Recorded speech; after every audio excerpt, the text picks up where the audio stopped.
I have a few kind of opening remarks before I turn it over to the reason we're all here this evening, Professor Gapova's presentation. So why don't I get through some of those while we get perhaps a few more people logging in this evening.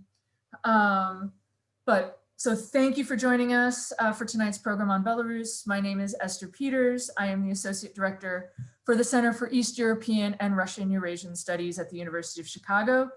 And we're pleased to be concluding the 13th Annual University of Chicago International Education Conference webinar series on democracy in recession.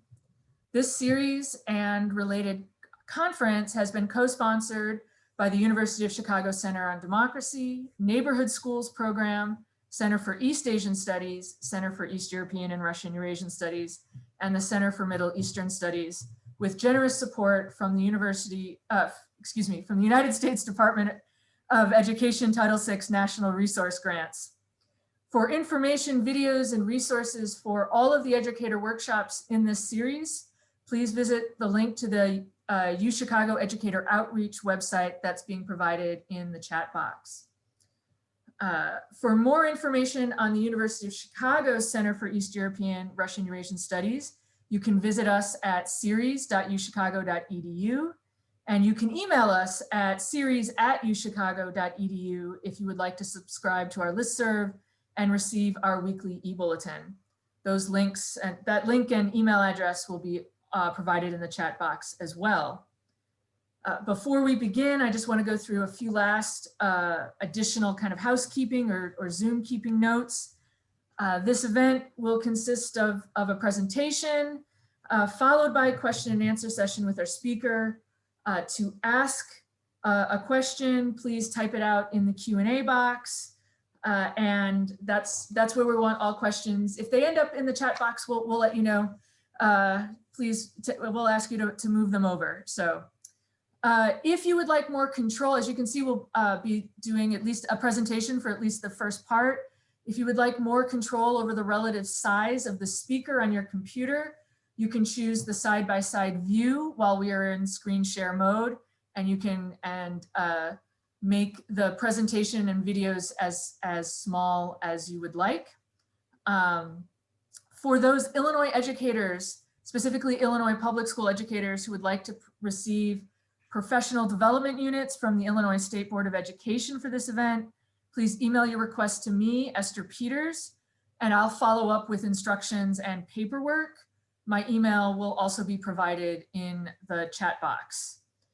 For any other educators who would like to receive a generic certificate of completion form from the University of Chicago for participating in this and any of the activities in our International Education Conference series, you can email Connie Yip with your request. Her contact information will be in the chat box. And this is the week following this event, as this is our concluding event, we'll be starting to process all of those requests now that we're concluding all of our IEC activities.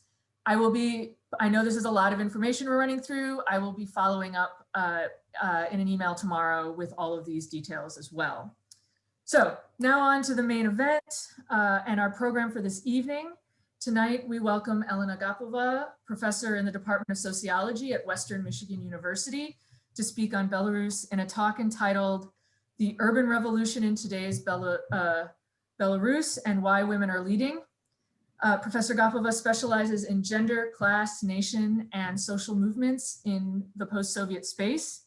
She was the founding director for the Center for Gender Studies at European Humanities University in Minsk, Belarus, and her most recent book in Russian is The Classes of Nations, a feminist critique of nation building. Professor Gapova, thank you so much for joining us this evening, and we're looking forward to your presentation. Well, good evening, and it is my pleasure to be online at the University of Chicago.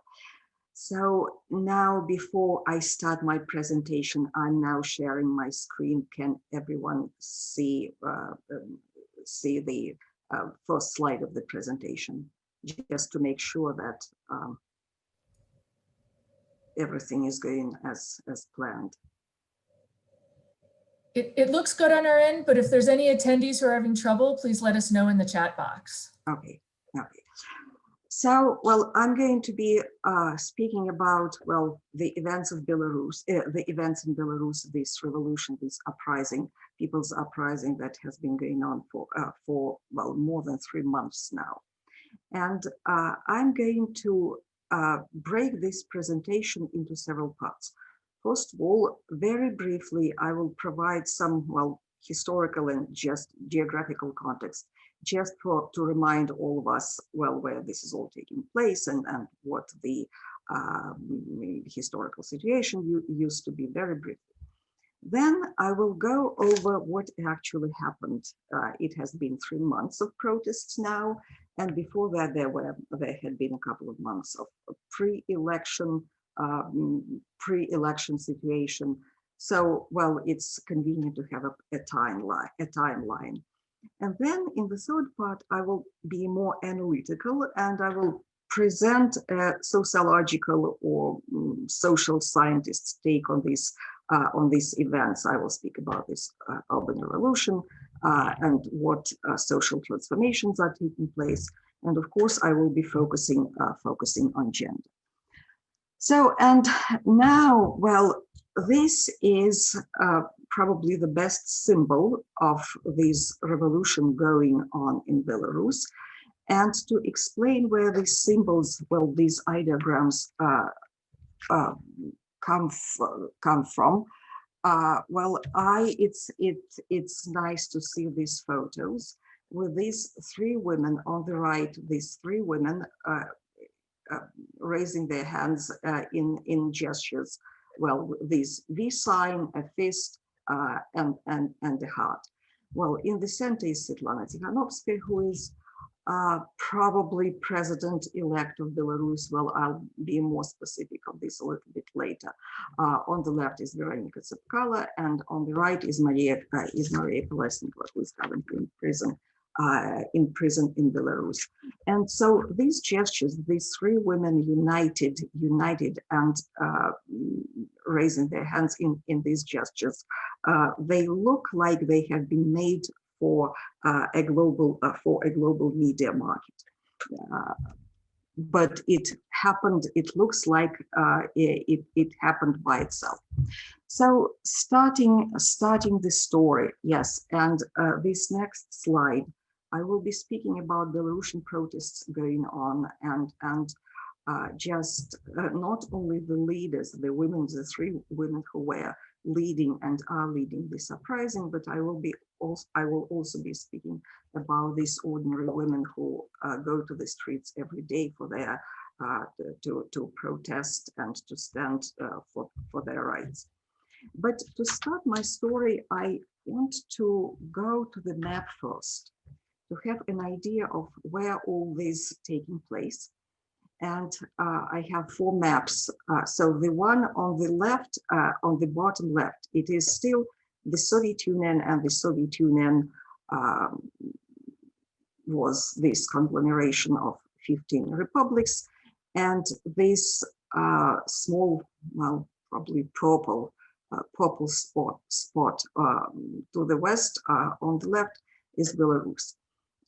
But of course, now we do not have, well, this map dates back into history. Today, well, these more contemporary maps are the one in the center, where you can see Belarus and the countries it borders on. And on the right is this larger map of Europe, where, well, you can see these European nations. Well, after 1991 and probably after some other events, the map of Europe looks, of course, very different than it did before 1991.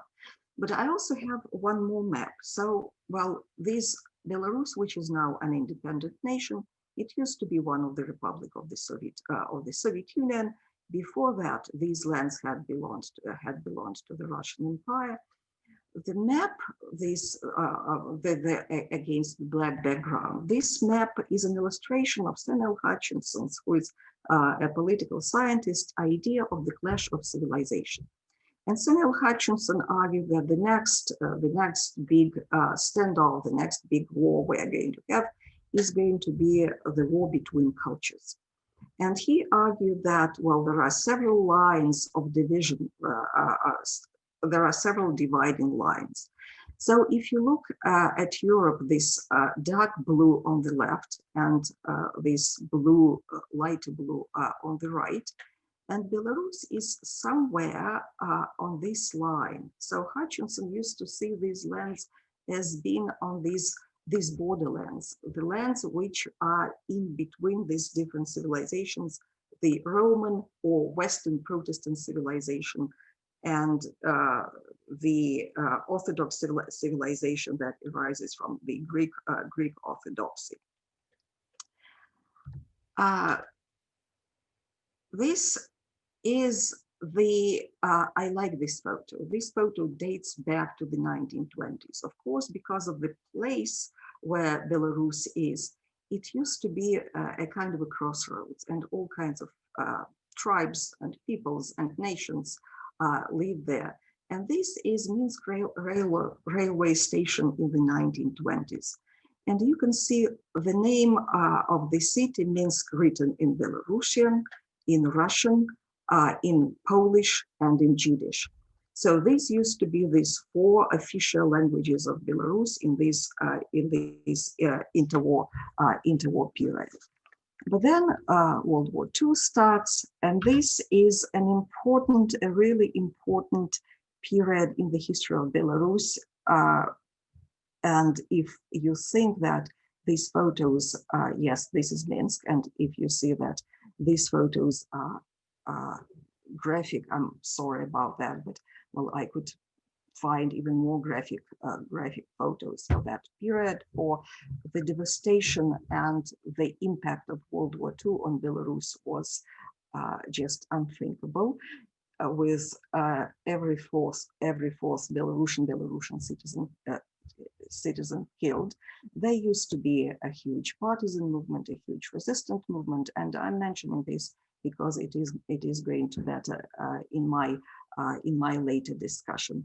And of course, that was the place where Holocaust took place. And on the screen now is the book cover of a book by American scholar, historian, and a political scientist, Barbara Epstein, who wrote this book about Minsk ghetto, and she argued that Minsk and Minsk ghetto was a heroic chapter in Holocaust history, because, well, there was this huge communist-led resistance movement. It had links to partisans who were non-Jewish, and many Jews who were able to leave the ghetto and join the partisans and survived. And, well, she believes that this story is in stark contrast to what was going on in much of the rest of Europe and Eastern Europe, and she believes that if we compare the Minsk ghetto to Warsaw, to Vilnius, to some other places, it's remarkably different. Well, in 1944, the Belarus is liberated by the Soviet army and the partisans. And this photo on the left are women partisans, partisan resistance brigades, and on the right is Veterans Parade. Well, this photo dates back to 1974. So these former partisans and former fighters, former soldiers are, well, middle-aged people now, and they are walking on the main thoroughfare of Minsk, and people just throw flowers onto the pavement. This the glorification of liberation, the glorification of war used to be, and partially still remains, one of the founding narratives, founding legends of Belarus. And there's even an idea that the nation arises, that Belarusians as a nation arise out of World War II. But we need to remember, of course, that these partisan resistance and liberation, they are communist-led movements. So, well, after World War II, Belarus turns into this industrialized nation.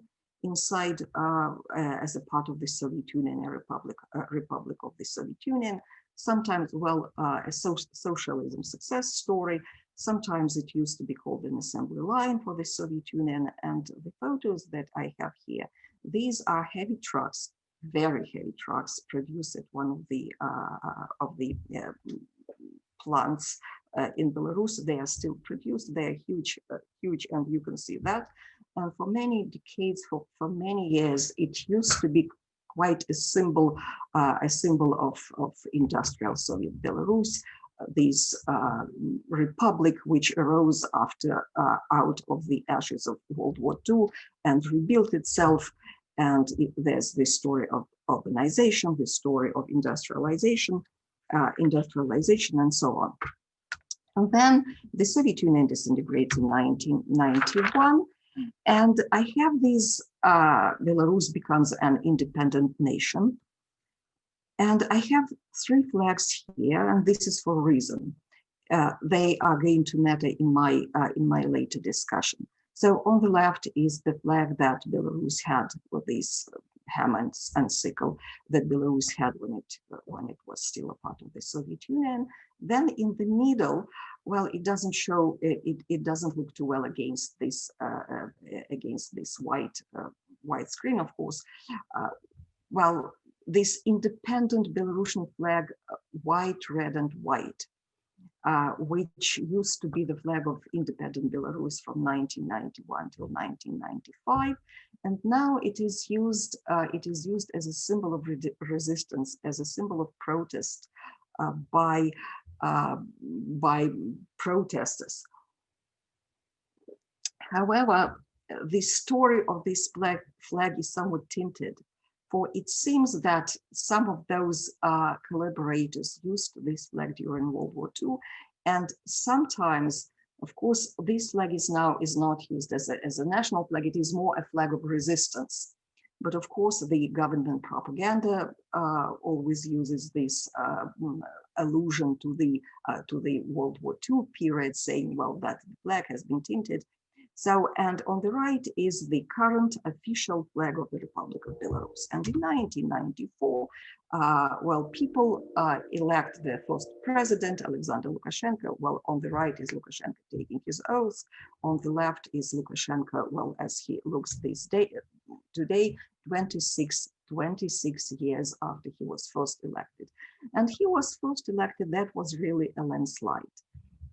He promised after the disintegration of the Soviet Union, well, there was this difficult period of shock therapy, a transition to market economy, the disintegration of the Soviet Union, the economic GDP fell in Belarus as everywhere else in the Soviet Union, etc. And Lukashenko, well, he came to power with this promise that I'm going to do it. Well, I'm going to make Belarus great again. Well, he did not use these very words, but the idea was that I'm going to put all the corrupt people, keep people into jail, and I'm going to restore the economy, etc. And now he has been in power for 26 years. I'm not going to stop on this issue right now.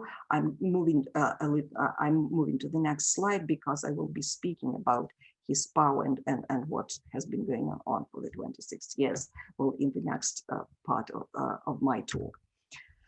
So, well, Belarus is an independent nation now, and well, it became a great high-tech destination in Eastern Europe. It first became a great outsourcing destination for American companies, for Western companies, and then it started with projects of its own. And in 2005, a high-tech park was founded in Belarus, and the companies that are the residents of this high-tech park, they have some tax preferences, and one of the biggest high-tech companies in Belarus and in Eastern Europe, I think it employs about 20,000 people, software engineers, software developers, computer people. It is now it now trades on New York Stock Exchange. Well, and it positions itself as a leading global software and IT consulting firm. Well, of course, well, this period, these 20 years, well, almost 40 years now after the disintegration of the Soviet Union, that used to be this period of reconfiguration of all institutions. Still, well, now Belarus is in a much better shape than it used to be in the 1990s, right after disintegration. Well, it is a medium income nations. It still retains a lot of from the former Soviet Union in terms of how welfare is organized. There's universal health care. There's, well, infant mortality rate is lower than in the United States. At the same time, well, pensions are quite small.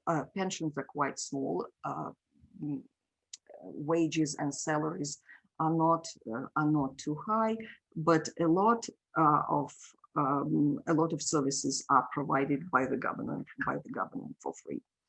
So, and now moving from these historical and geographical expose to these current elections. Well, Lukashenko, as I said, he has stayed in power for 26 years. Every 5 years, there used to be elections. Of course, there used to be fraud and there used to be protests against fraud. But it seems that Lukashenko had a kind of this social, social contract with the polity, with the citizens. The government provided these welfare benefits, and the citizens agreed to him being the president. Well, of course, there was this opposition, but for some reason, opposition did not enjoy it. Opposition to Lukashenko's power, opposition did not enjoy wide popularity. And their slogans and their goals, human rights, democracy, fair elections, national language and culture, they did not click with the majority of citizens. But in 2020, something happened, something clicked. And people, when elections were announced in May, several new candidates, Viktor Babaryka, a former banker, Valery Tsepkalo, the first head of this park for high technologies, for information technologies, and Sergei Tikhanovsky, a popular blogger, wanted to be nominated. And according to law, to be nominated as a candidate, one needs to collect a certain number of signatures, more than 100,000 signatures. And the population of Belarus is 9.5 million people. And you can see for the first time in 26 years, people were queuing to put their signatures in favor of these new candidates. So, and on the right, you can see this kiosk, this booth where they collect signatures for President Lukashenko, and there's no one. And at the same time, people are queuing, standing in line for several hours, sometimes to sign for these new candidates. And the government, Lukashenko, begins to understand that, well, these new candidates can be a kind of present real danger to his power. So he arrests Sergei Tikhanovsky and he arrests Viktor Babaryka on the charges of tax fraud, on the charges of mutiny, etc. And the third one, Valery Tsepkalo, he is able to escape. He leaves the country. So there are now no male candidates. These important, significant male candidates who really present a certain danger to Lukashenko's power. Two are in prison. The third one is not in the country. And at this point, Svetlana Tikhanovskaya, yes, and well, it was really, the agitation was unbelievable. I have some anecdotal evidence. Some of my friends, the people who have never been political at all, they printed the necessary forms, the forms necessary for collecting signatures, and they would go around their neighbors in their residential neighborhoods collecting signatures in favor of their candidates. And all this, and it is at this time that Svetlana Tikhanovskaya, whose husband is in prison, she decides to run instead of her husband. And so she is in the center. And there are these two other women, Maria Kolesnikova on the right, who is the head of the of Viktor Babaryka's headquarters, and Babaryka is in prison. And on the left is Veronika Tsepkalo, who is the wife and the head of the headquarters, election headquarters of Valery Tsepkalo, her husband, who just left the country. And they decide one day in 20 minutes, they decide that they are going to unite their headquarters, and all three of them are going to work together in favor of Svetlana Tikhanovskaya, who is running for president, and she's collecting the signatures. And she goes all around the country, having rallies, having meetings. Well, this, for example, is a rally in Brest. And to have a rally, you need to have a permission. You cannot just rally any way you like. And at this point, the government tries to put obstacles to her collecting signatures. And so the places for rallies, for her to have rallies, that the government or the municipal authorities or whoever is in charge, that they find are, well, this one is in Brest, is in some kind of park or some kind of urban forest. And you can see how well people get together in this forest. And this photo is very meaningful for the nation that still remembers this World War II and partisan movement and partisan who were in the forest, of course. And this is one more photo of one of those rallies later at night in Gomel. So August 9th, elections take place. And there are unbelievable obstacles to volunteers, unbelievable obstacles to independent observers. And there are hundreds, thousands of volunteers because, well, everyone understands that there's going to be election fraud.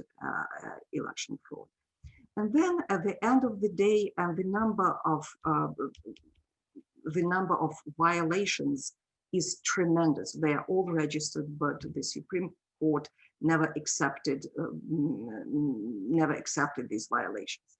So on August the 9th, elections take place, and at the end of the day, the results are announced, and it is announced that Lukashenko wins with 81%, and Svetlana Tikhanovskaya gets 10%. And it looks like a slap in the face. People just do not believe it because the lie is obvious and lie is horrendous. And people go into the streets of Minsk and other cities in mass numbers. There's just on the impulse. There's no organization. No one was planning these rallies, but people go into the streets, and they go into the streets, and they are met at riot police with riot police at their most brutal. And for 3 days, and if you think that these photos are graphic, they are not the most graphic. So this is state violence, which followed these elections as people were coming into the streets to express their protest. And the internet has been disconnected. well, some people can get mobile internet, but well, no one really knows what is going on. State media announces that everything is going as planned, and our leader won the election at 81%, etc. And then, but well, it is clear people go into into the streets. They still know that there's violence. They still protest. There's some information from here and there from different, well, phones are working, of course. And after 3 days, when the internet is turned on again, and people find out what had been going on for these 3 days, there's just national indignation, and at the same time, no one knows what is to be done, because violence by riot police is well, no one had expected this, and no one had seen anything like this before. It used to be, well, a peaceful nation with this kind of peaceful life, with restaurants, etc. And on August the 12th, something absolutely unbelievable happened. We call it Women in White. On August 12th, women wearing white clothes go into the streets, and they get together and raise their hands. Now, why they are in white? As this election campaign was starting, and the election fraud was expected, Maria Kolesnikova suggested that as you go to the polling station, use some white ribbon, put some white ribbon on your arm. And this is how we are going to know how many of us are there going to vote for Svetlana Tikhanovskaya. So women in white go into the streets to display, and they stand in these solidarity chains to demonstrate that they are against violence and that they are peaceful protesters. And something happens after that. Well, people pour into the streets, yes, and during this protest and brutality, 2 or 3 people were killed, and the government, the riot police and government, they argue that, well, we were not planning on that, it just happened, you know, there was this chaos, etc. People bring flowers to those places, spots in cities where these people died, and people go into the streets in unbelievable massive numbers. Women rise against riot police. People make their own posters and leaflets. Well, in this one that you see now, you can see these 2 flags united: the white, red, and white protest flag, and the national flag, which is a pro-government flag. And the poster says, "Well, Belarus is us. Well, we are one nation." The number of people in the streets in these days is hundreds of thousands, of course. Protests are peaceful. Not one window, not one shop window was broken during these protests. And it seems that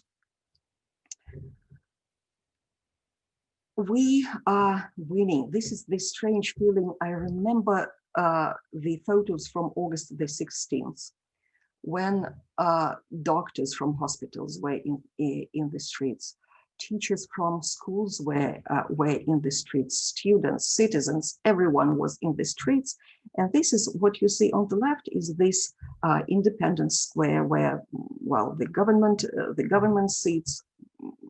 There's this building behind these buildings at the front of the where the government sits. And it felt like we are winning. But it's very strange. For, on the one hand, people are in the streets. On the other hand, there are no institutions and no machinery, no way to demontage the system, no way to remove the losing president. And after these several days, when people think, well, but it is so clear that, well, there are hundreds of thousands of us, it's clear who won, the fraud is so clear. The president shows, well, appears on the screens and says that, well, everything is going on, and these protesters, they do not understand.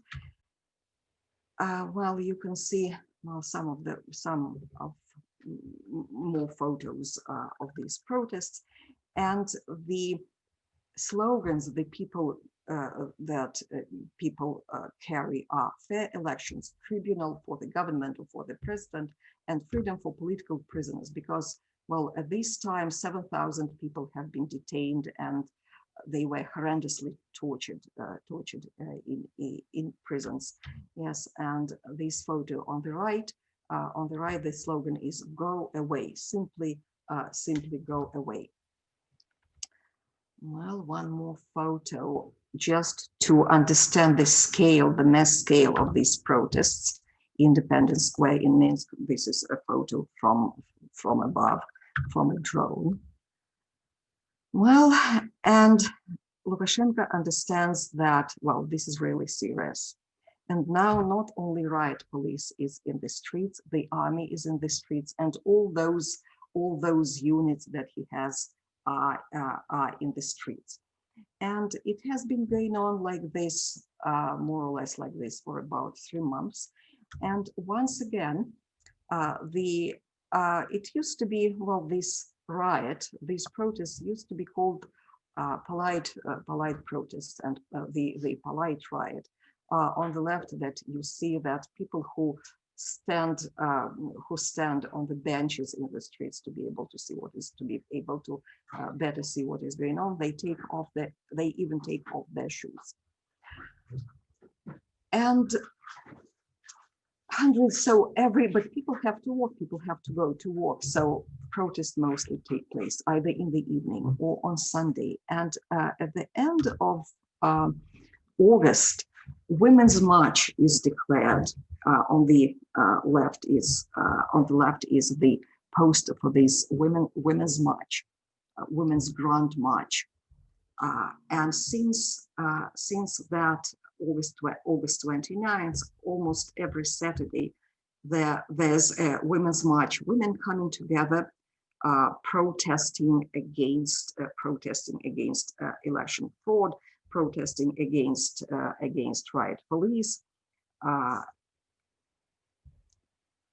and this becomes international. Women of the world join, and I think it was in September, this Women's March for Belarus, where women in different countries, in different cities, go out into the streets of their cities with Belarusian flags to support women of Belarus. Takes place, and then there's this creative protest begins. People use all ways possible to display this white, red, and white flag has become the symbol of protest. So women wear dresses, red and white dresses. This woman on the left, she's knitting a flag, sitting in front of one of the government buildings. You can see that, well, people wear these clothes of these are now called political colors. You can see, well, the creativity is unbelievable. You can see this, well, they even use women's underwear to make a statement of protest. And the government, the police units, the army, they begin removing these protest symbols from city streets. You can see that, well, in these photos on the at the top, someone painted benches in the park white, red, and white. So the city authorities removed the benches, and then they would send these special vehicles to remove the flags from the balconies and elsewhere. And slowly, the police violence, people go into the streets, but police violence is becoming stronger. You can see police on the left. These are riot police trying to block one of the streets during these marches. And those people who look like thugs on the right, They are some police units as well who do not wear any uniform, who do not have any insignia, but who are extremely violent and during this trying to disperse the protest. And I have this video, I hope this works, one of the moments how well these protests look like. Well, I hope. Can you see it?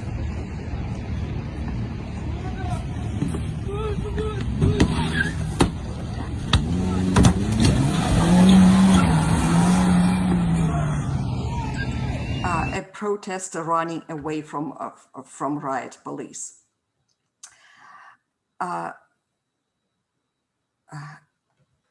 And this looks like, this looks terrible, but this is an interesting time that we are living in. 1 mile from here, the life is absolutely peaceful and restaurants are working. And here in this street, the protest is taking place. Now, well, so this photo is from one of those latest protests. And you can see this woman kneeling in front of the police, pleading, appealing to the police not to shoot. There are people, there are cars, there are people with real rifles, etc. And this, well, this photo is just from yesterday. 1,400 people arrested in Minsk alone during this Sunday protest. So this is the timeline. And now I have one more video just to set the mood for the discussion I'm going to have of what is going on.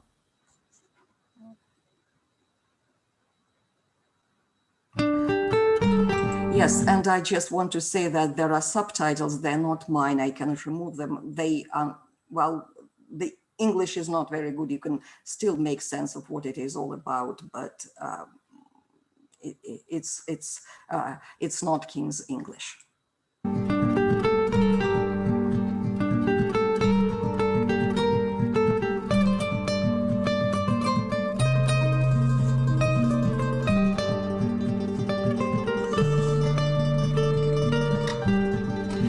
Выходим в город, на лицах счастье, там море флагов, и мы станем его частью. Выходим в город, на лицах счастье, и белые цветы в руках. У нас нет ружей и пистолетов, у нас букеты, у нас белые браслеты. У нас нет ружей и пистолета, наше оружие — любовь. Мы не солдаты, не партизаны, мы дарим жизнь, растим детей и лечим раны. Мы не солдаты, не партизаны, мы войско мира и добра. Мы в белых платьях, мы элегантны, мы верим, можем, победим, и мы таланты.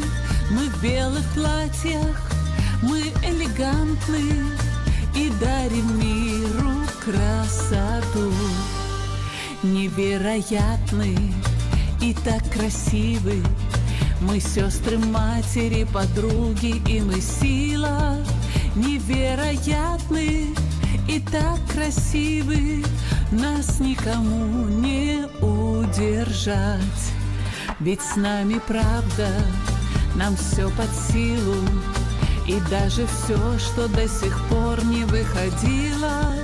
Ведь с нами правда, нам все под силу, любовь умеет побеждать.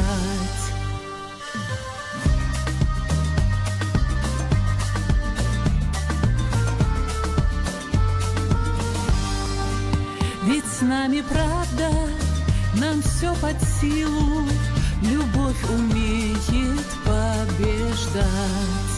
Выходим в город, на лицах счастье, там море флагов, и мы станем его частью. Выходим в город, на лицах счастье и белые цветы в руках. Well, so this video sets the mood, of course, for the discussion. But well, at this point, I want to stop sharing my screen, and you are supposed to be able to see me. Am I there? Okay. Okay. So, well, of course, what is going on in Belarus is a big is a really big story for sociologists, and I will be focusing more on the gendered aspect after this inspirational video. Of course, this video, on the one hand, you respond to it emotionally, and when I watch it, I respond to it emotionally because I feel that this is my nation, this is my people, and women standing for truth against riot police, and lots are beaten and arrested and detained, etc. At the same time, this video plays on stereotypes of women as peacemakers and healers who tend the wounds, and women who are mothers, noble and pure. And at the same time, so this is on the one hand, and at the same time, these are the women who might be dressed elegantly, but at the same time, they go against riot police, and they have displayed remarkable strength and courage. So why is this so controversial? Just very briefly, well, what is going on in Belarus, sociologically speaking? I'm still a sociologist. Well, it is a social transformation with a new class of educated, urban, educated professionals arising. And Lukashenko, the way Lukashenko built his policy and his ideology and his power, he was thinking of this society coming out of the Soviet Union, still of the Soviet time, these manufacturing proletariat, some small group of intelligentsia, etc. And during these last 30 or 25 years, a new class has arisen of urban educated professionals, people who are included into global economy, and that's why these new candidates that were supposed to participate in 2020 elections, they clicked with them because they could see that some versions of themselves, these educated professionals having moral principles, standing for a different kind of a social contract between the government and its citizens. And gender, when does it come into play? Of course, from the very beginning, women have been tremendously active in the protests, getting their share of beatings and persecution. But I'm now going to put the issue of their outstanding courage, character, and creativity outside of this discussion. I want to point at an important analogy to the Polish Solidarity movement. In 1981, as you might know, as you might remember, in Poland, this anti-communist, anti-government trade union, Solidarity trade union was created. And at one point in 1981, the government arrested 3,500 members of this solidarity movement, all male. And the American historian Shana Penn, she has a book about this, and her book is called Solidarity's Secret. And she writes that as these male activists of solidarity were arrested, remaining women took over running the organization, because, well, arresting women is very bad publicity. No government would want to arrest women in mass numbers.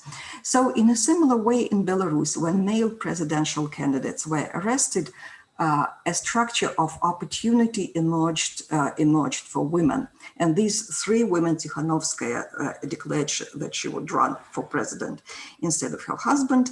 And these two other women, Maria Kolesnikova and Veronika Tsepkalo, declare that they will be supporting her. They are uniting their headquarters into one headquarters. And then Tikhanovskaya collects all these signatures, all these necessary signatures. And upon being registered as a presidential candidate, she made her first public statement. To the amazement of many, she addressed her husband, who was and is in jail, rather than anyone else. She said, Seryoja, which is Sergei, Seryoja, I love you very much, and I'm doing this for you and for all those people who believed in you. And several days later, and she starts campaigning, saying everywhere that I didn't mean to run for president. I'm a housewife. I wanted to be a housewife looking after my husband and children and cooking, but now I'm running instead of my husband. And when asked about her, well, what's your program? She would say, I'm not a politician, and I quote, I'm not a politician. I don't know how to run a country. I'm a technical candidate. She used to call herself a technical candidate. I want to win and hold fair elections with other candidates participating. And those statements, they caused a stir not only in political circles, but also among feminists who might have expected a manifesto from a female candidate. So it seemed very controversial, and at that moment, President Lukashenko suggested, only half-jokingly, to change the constitution, to add, by adding an amendment, a requirement of military service for anyone who would want to run for president. And social media at that point responded immediately by suggesting another constitutional amendment. Only those who have given birth can be presidents. And of course, this is not a serious exchange, but unexpectedly, this exchange invoked a classical opposition between reproductive work, which is usually done for love by women, and public service, a prerogative of men. This opposition is at the core of the ongoing discussion about gender equality, and by this, about relations between personal and political. And this of course, is quite a clash. And so at this point, it seems that, well, Tikhanovskaya is running for president. She goes into politics for her personal reasons. And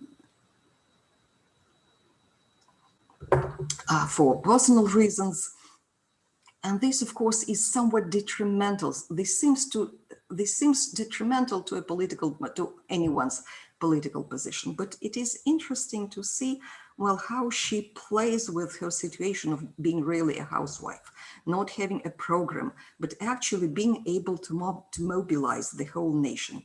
So she has these 2 time slots on national TV as a registered candidate. She is allowed to make these 2 speeches on national TV, and that's how she goes about her position on national TV. She says, "My name is Svetlana Tikhanovskaya. I'm 37 years old. I was educated as a teacher and a philologist. I worked as a secretary and a translator, and I speak Belarusian, Russian, and English. I'm not a politician. It is my husband, Sergei Tikhanovsky, who was going to run for presidency. And this is why he's now in jail. I, Svetlana Tikhanovskaya, am running for the president of Belarus to bring change and to hold new, open, fair election after August the 9th. So this declaration, of course, is not that of a housewife, but of a citizen who is confronting the state. Well, what is a citizen? What is citizenship? Citizenship is always is about political and relations between the citizen and the government. It is about being autonomous. It is about being able to confront the government, to sue the government, and so on. And citizenship has always been a classed and gendered phenomenon. And historically, women were excluded from citizenship on the basis of their alleged special traits. And thinkers from Aristotle to Rousseau considered women irrational, incapable to grasp the concept of objectivity, and to place the general above their private interests. Women are supposedly incapable of impartial judgment, responsibility, and self-representation. Of course, at one point in the 20th century, women were bestowed with citizenship. Women were included into citizenship. But women's citizenship has always been somewhat of an assumption. It has to be claimed and proven. And this is exactly that which has been going on in the Belarusian Revolution, where young, educated, autonomous women, aware of their potential and their civic responsibility, have been presenting themselves to the state and polity as political actors. And this, of course, is one of the, I think this is probably the most important phenomenon which has taken place during these in this Belarusian Revolution, the assertion of citizenship. And of course, well, these issue of female presidents, that has always been controversial everywhere, not just in Belarus, in any country. And sometimes during sociological polls, the question is asked, well, if a woman were running for president, would you be willing to vote for a female president? And of course, well, 30% will say yes, 50% will say no, etc. And well, it's all quite ambiguous. But of course, now in my country, it seems that it is very different. And women are detained and they are beaten. And at the beginning, well, it seemed that riot police were treating women, of course, somewhat differently than men, because, well, these gender taboos, they exist in all cultures. And at some point, women realized that, and they began shielding men during rallies. But this catch-22 did not work for too long, and these days both women and men are detained almost in the same numbers. The difference is, upon detention, women are provided with a package of supplies for women's hygiene, the courtesy of Belarusian Red Cross. All this, of course, is a terrible price to pay for liberty and rights, but at least the question of whether a woman can be elected a president in my native country has been answered. Yes, she can. So, well, I think this is what I had to say, and I will be happy to take questions. Yes, please. The Q&A is open. I think perhaps I will take the benefit of kind of moderating this Q&A session while people are preparing questions and putting them in the QA to maybe start off with a question that I think is perhaps a combination of mine and something that Matthew mentioned to me as you were speaking. Towards the beginning of your talk, you mentioned that, you know, previous oppositional candidates or slogans had never really taken off, had never really caught the public's imagination. And something changed in 2020. I was particularly taken with the anecdote that you told about non-political friends who all of a sudden were printing off signature sheets and going around and canvassing for signatures, which to go from non-political to collecting signatures is a pretty big jump. There's usually a couple steps before that, at least in my experience, both personal and anecdotal here at least. And so I guess my question is, what changed? Was it something specifically that Lukashenko did? Was it tied to what was happening with coronavirus? Was it just unclear? Just all of us, just something clicked that's not really been uncovered? I guess it seems like a big change from not really being interested and maybe not liking who was in charge, but not necessarily. Right. Well, quite often. Yeah, right. People did not care to vote, but well, this time people did care to vote, and they came to polling stations. And of course, this is unprecedented mobilization, and of course it is discussed. And there are many factors. Of course, there's this volunteer activism during the pandemic, because Lukashenko behaved very,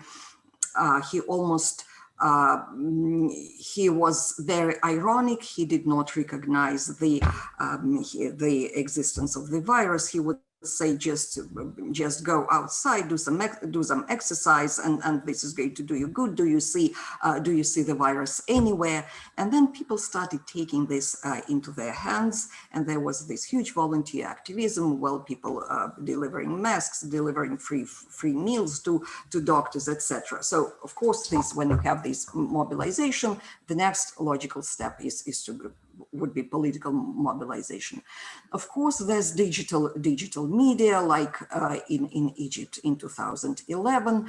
Then a political scientist, a political commentator said, look, recently there have been liberalization for the last, well, probably 5 years, and a new unbeaten generation has come of age, people who are not afraid anymore because they did not see this Lukashenko at his worst.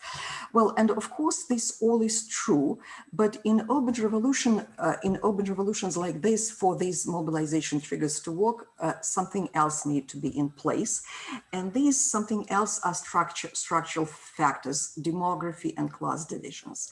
So this unbeaten generation that did come of age during that period, but of course it is rather a class than an age matters, of course, but it is rather a class cohort. The social texture of Belarusian protests, it requires more research, and people of all social backgrounds participate. But while sociologists say that it is mostly driven by Russian-speaking intelligentsia and new groups, teachers, university professors, creative types, cultural and media professionals, and a lot of people from the IT sector. So the government has been really trying to give beneficial treatment, to provide beneficial treatment for the IT sector. And like in Marxist Communist Manifesto, that the bourgeoisie creates its own proletarians, its own grave diggers.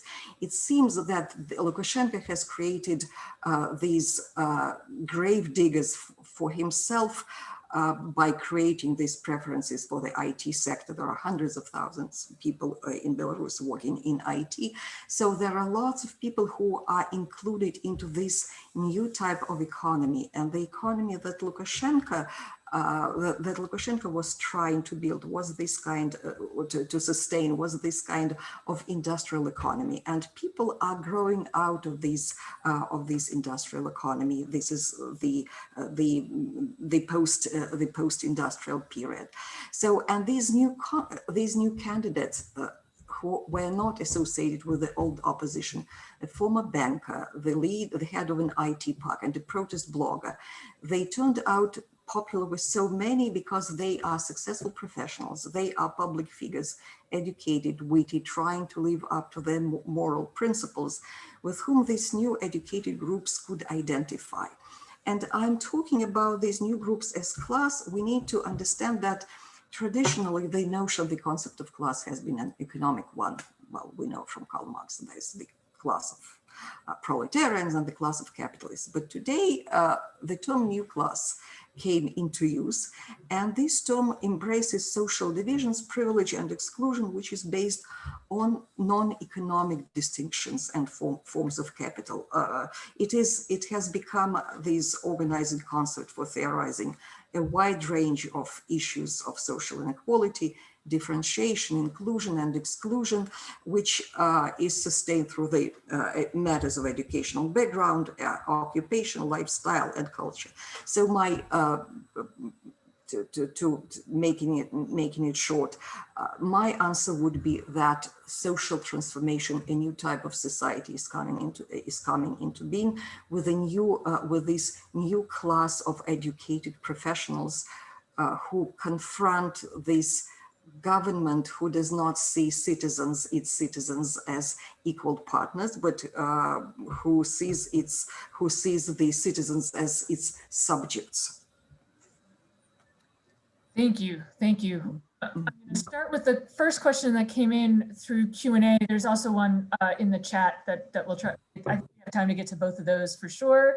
But if anybody has any others, they should put them in, and we'll get to as many as we can. So this is from Irina in the Q&A section. She says, do you think that women in Belarus took the opportunity to participate in the election process or simply had no other way out and had to do it out of despair? Doesn't it actually show the lack of feminism if Svetlana Tikhanovskaya only took her role for her husband and speaks so insignificantly of herself as "I'm just a housewife"?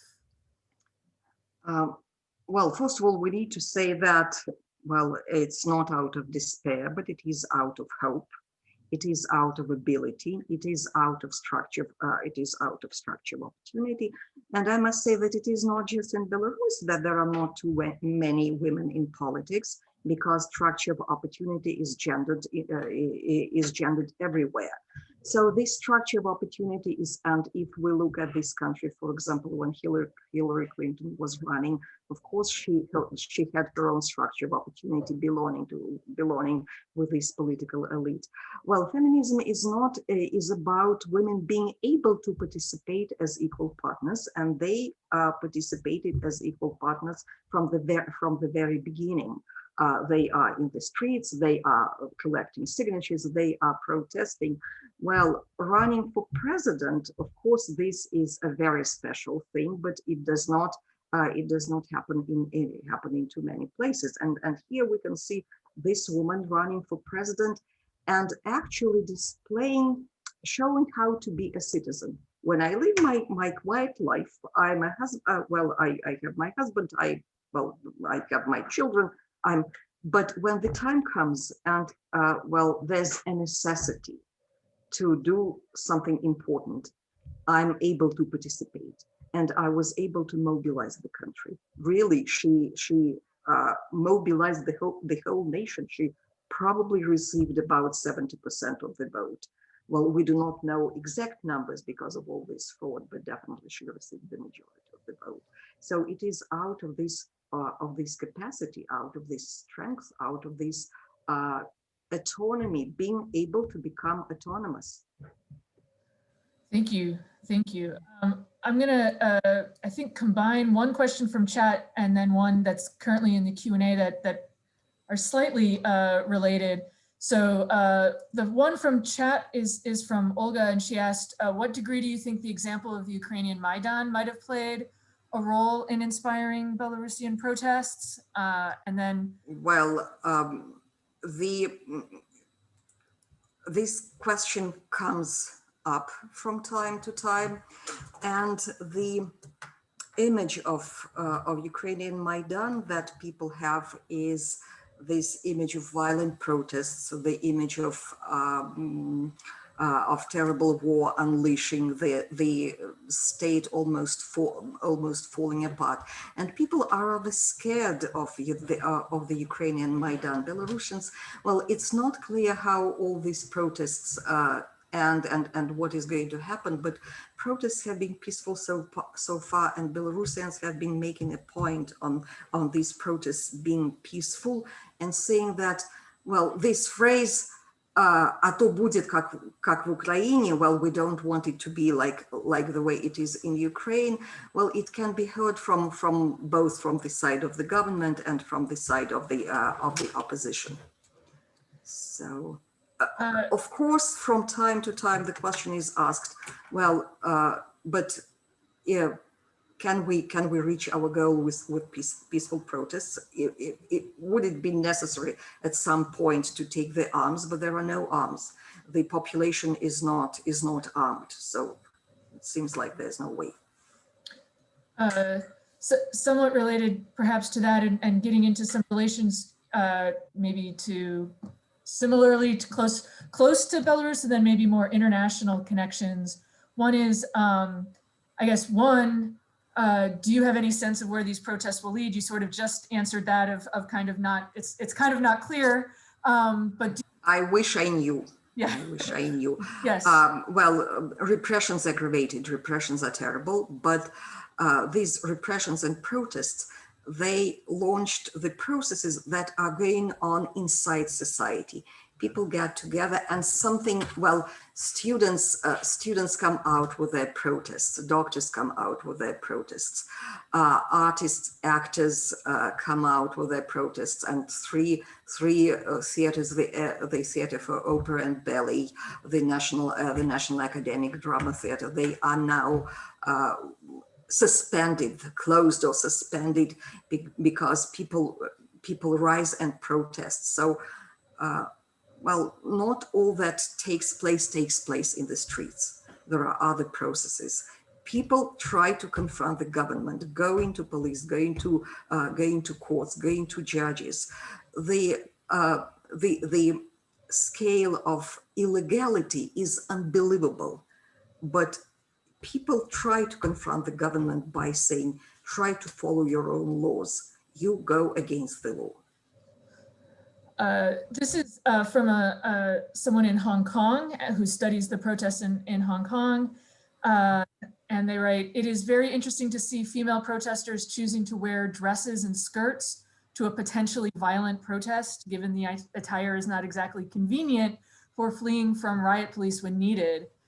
Can you please elaborate more on how the women mobilized themselves, whether there was a call to wear bright color coordinated attire, to go to certain places to protest? Well, sorry. And just to follow up, just as that last question there, can you talk about the more about the types of criminal charges that female protesters are charged with?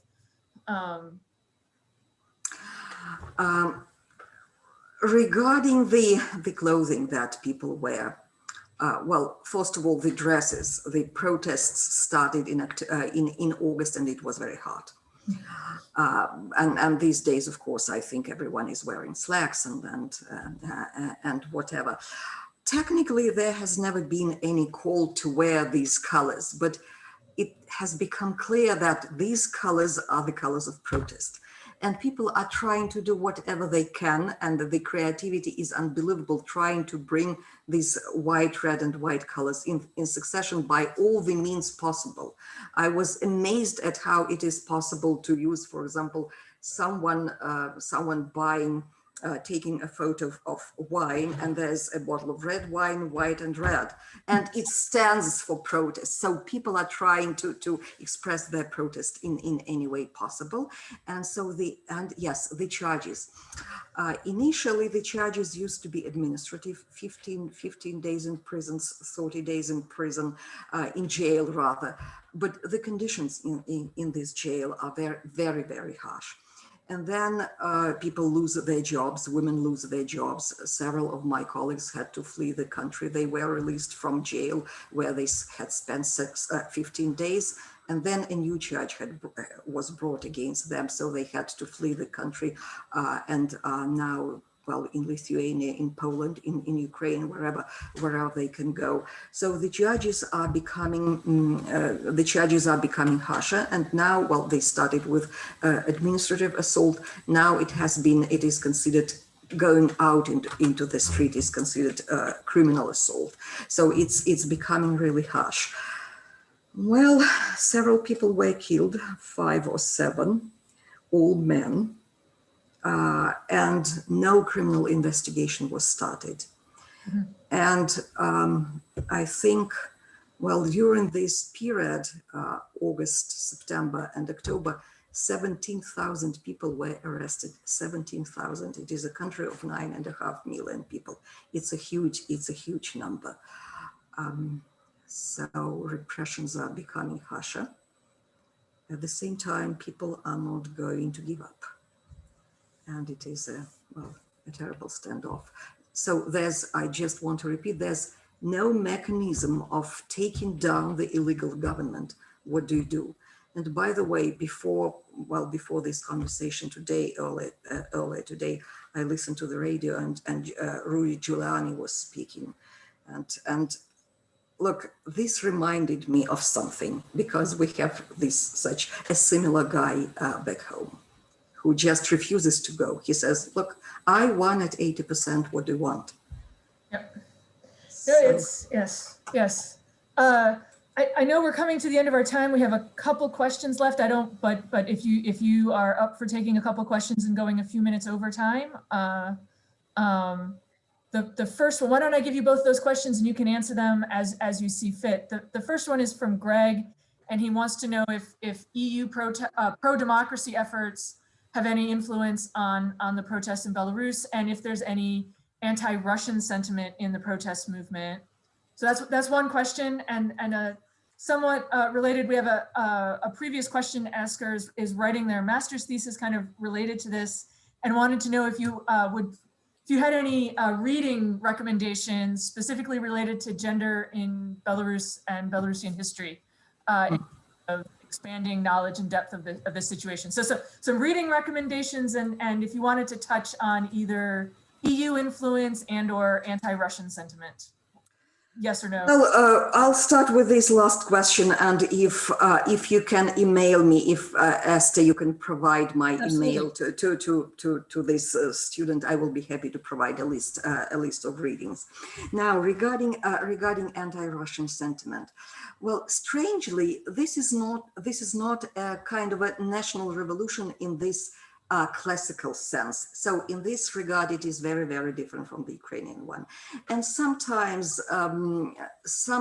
there can be something here and there, but you do not see any European Union flags. You do not see, and well, everyone understands, almost everyone speaks Russian as their native language, and know the culture, and somehow are included into this cultural milieu. So, well, people understand that Belarus is a small country and in this borderland region. So it will have to be this, what we call multi-vectorная, multi-vector. Belarusians want to have stronger ties with the European Union, but of course it is clear that it cannot cut its relations with Russia. Well, about the European Union, of course, the government, the influence of the European Union, the importance of the European Union.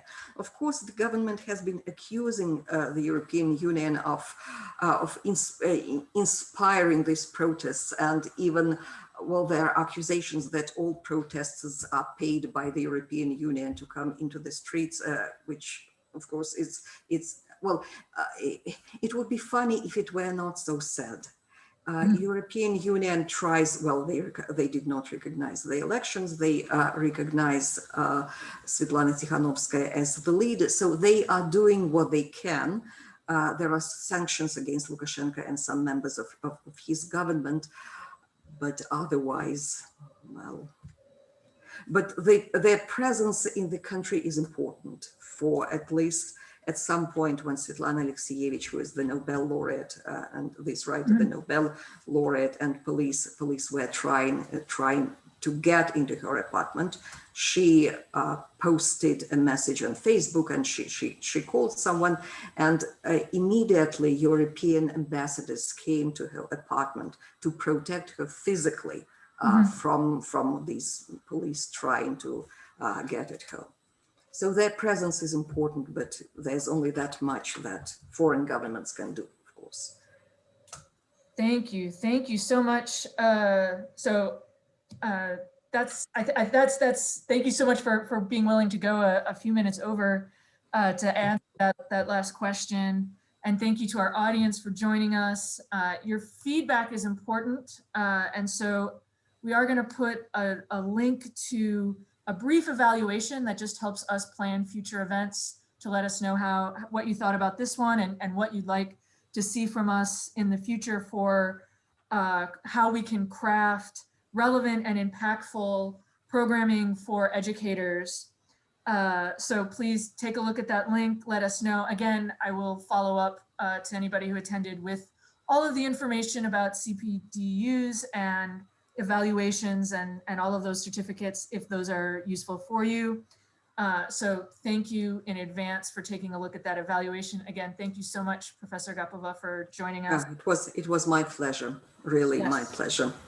Yes. So on that note, I think we will say good night to everyone, and thank you, and I hope everyone is well and stays well. So thank you. Good night. Night.